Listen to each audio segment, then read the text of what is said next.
알래스카를 단돈 720만 달러에 샀으니까 거저라고요. 정말 거저인지 알아보도록 하겠습니다. 알래스카는 면적이 엄청나게 넓습니다. 무려 172만 3,337 평방킬로미터로 대한민국의 약 17배가량으로 넓으며 한반도보다 더 넓은 강과 호수를 가지고 있습니다.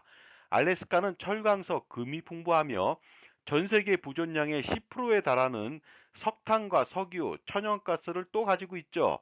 또한 목재와 관광자원, 수산물까지 엄청난 자원을 가진 곳입니다. 참고로 광어 한 마리가 180kg나 됩니다. 그런데 이러한 엄청난 알래스카를 미국은 제정 러시아로부터 단돈 720만 달러에 사들였습니다. 물론 산 것이 아니라 부채 탕감으로 상쇄한 것이죠. 현재 가치로 환산한다면 약 2조 원 내외로 샀기 때문에 당연히 러시아의 손해가 아닐까 하는데 과연 그럴까요? 그렇다면 이 거래의 승자는 누구인지 알아보도록 하겠습니다.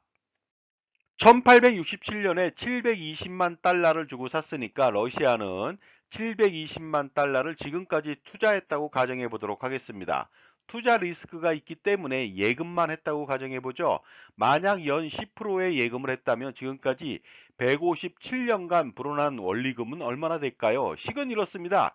720만 달러 곱하기 1 플러스 0.1에 157승이 됩니다. 그렇다면 무려 22조 6,978억 달러가 됩니다. 우리나라 돈 환율 1337원 기준으로 해서도요. 삼경 346조 원이나 됩니다.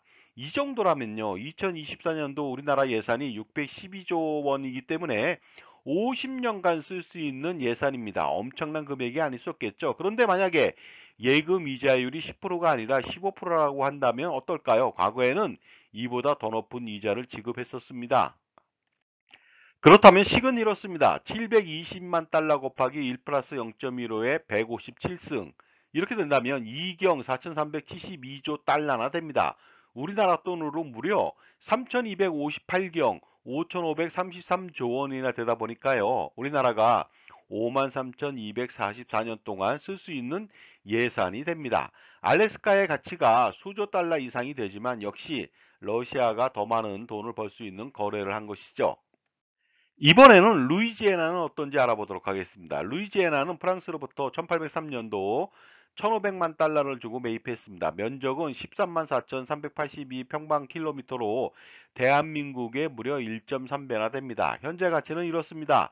1,500만 달러 곱하기 1 플러스 0.15에 221승이나 됩니다. 이렇게 된다면 3회 8,932경 6,510조 달러나 됩니다.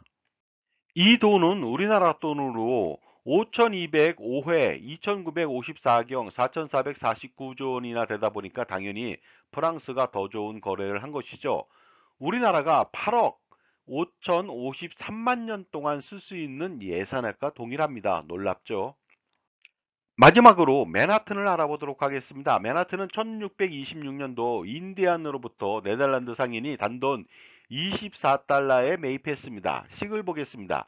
24달러 곱하기 1 플러스 0.15에 398승이나 됩니다. 이렇게 된다면요. 놀랄만한 수치가 나옵니다. 34자, 5105회, 3583경, 372조 달러나 됩니다. 우리나라 돈으로 환산한다면요. 4양, 6440자, 5864회, 520경, 7200조 원이나 됩니다. 우리나라 예산은요.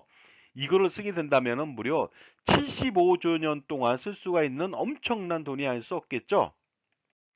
따라서 결과적으로 보면 알래스카나 루이지애나 그리고 맨하튼을 팔았던 사람들이 훨씬 유리한 거래를 한 것이죠. 하지만 제대로 투자 및 자산 관리를 하지 못했기 때문에 결과적으로는 미국이 엄청난 이익을 챙긴 것입니다. 이처럼 아무리 벌 수 있는 기회를 가진다 해도 효율적인 자산 관리 및 투자 그리고 절세 전략을 세우지 못한다면 소용없겠죠. 지금의 투자와 절세 그리고 자산 관리도 마찬가지가 되겠습니다. 누구를 만나느냐에 따라서 수억 원 내지 수십억 원 아니면 수백억 원을 벌거나 잃을 수가 있다는 것입니다. 여러분은 과연 얻을 것인가 아니면 잃을 것인가 선택할 필요가 있겠죠. 반드시 자기 편의 종합자산관리사를 만나서 평생 관리와 지원을 받는 것이 가장 중요하지 않을까요?